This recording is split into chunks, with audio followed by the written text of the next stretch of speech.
কি রনে হইলাম না গো আমি ভালো বাহাদিরা আরো গাছে গো।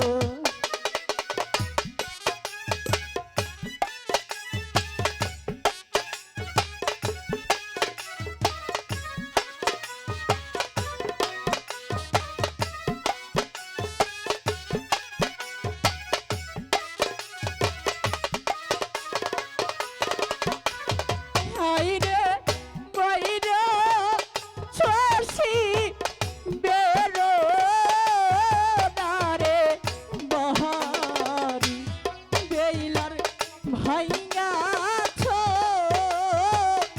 ওখো লসি রে। ওগো ঠাকুর, আমি এই সরবন্দর ঘাটে কেড়ে এসেছিলাম। আমি তোদের কথায় জাদু দেখে আমার কলসিটা যে ভেঙে দিয়েছে সখী, আমি মায়ের কাছে গিয়ে কি জব দিব?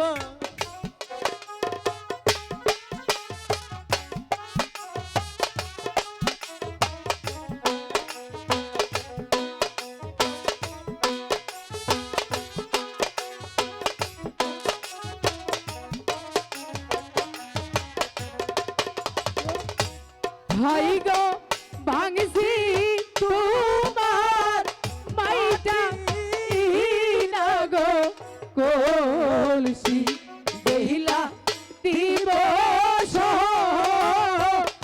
অরনে কলসি গো।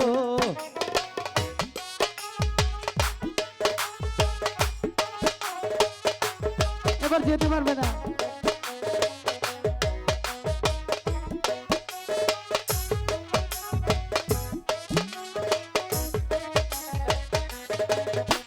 হাইরে পাহাড়ের লোকে দেখে না রে বহল কি বলবে এইলা হইছে কলঙ্কিনী।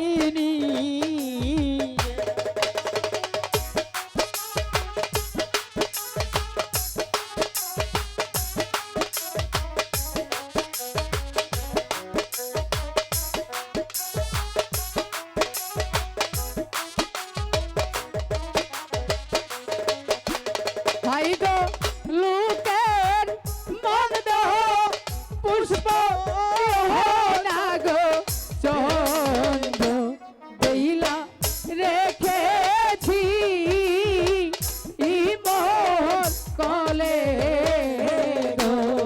তুমি আমার কলসিটা কেন ভেঙে দিলে বেহুলা?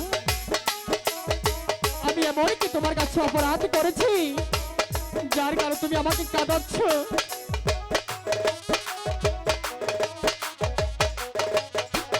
ভাইরো বাহারি গেলে মহায়ে হে নাগু বলবে বেইলাম হইছে গো। তুমি আমার কলসিটা ফেরত দিবে তো? বলেছি তো তোমাকে আমি সোনার কলসি দেবো।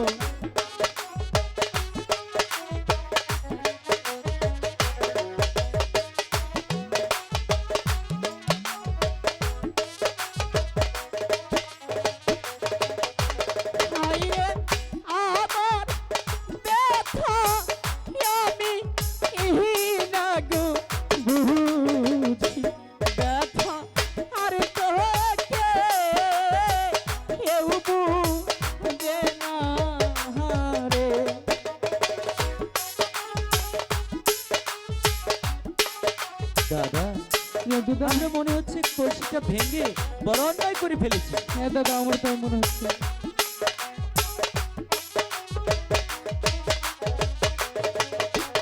আমি এমন কিছু আমার কাছে অপরাধ করেছি যার কারণে তুমি আজ আমার কাহের কলসিটা ভেঙে দিলে। বেহুলা বলো, আমি তো বলেছি আমি তোমার মাটির কলসি ভেঙেছি, তাই বলছি আমি গিয়ে তোমার জন্য স্বর্ণের কলসি বানিয়ে নিয়ে আসবো। জানো, তুমি আমার কলসিটা ভেঙে তুমি আমাকে কাঁদাচ্ছ, বেহুলা তুমি আমাকে কষ্ট দিচ্ছ। জানো, এই কলসিটা আমার মায়ের বেহুলা খুব যত্নে রেখেছিল। মামাকে বলেছিল, রে বেহুলা, এই কলসিটা তোর দাদুর হাতের গড়ানো, এই কলসি যেন কোনো প্রকারেই না ভাঙে। ঠিক আমি আছে মায়ের কাছে বেহুলা, গিয়ে কি জবাব দিব? বেহুলা, আমি তোমার কলসি ফেরত দিয়ে দিব। সত্যি বলছো তো? হ্যাঁ সত্যি বলছি। আমি তোমাকে বিশ্বাস করে যাচ্ছি আমি সখীদের নিয়ে। ওই তো দেখা যাচ্ছে বকুল গাছ, ওই বকুল গাছের নিচে বসে আমি তোমার জন্য অপেক্ষা করব। ঠিক আছে বেহুলা, তুমি আসবে তো? হ্যাঁ বেহুলা, আমি অতি শীঘ্রই তোমার কাছে চলে আসব। ঠিক আছে, ঠিক আছে দাদা।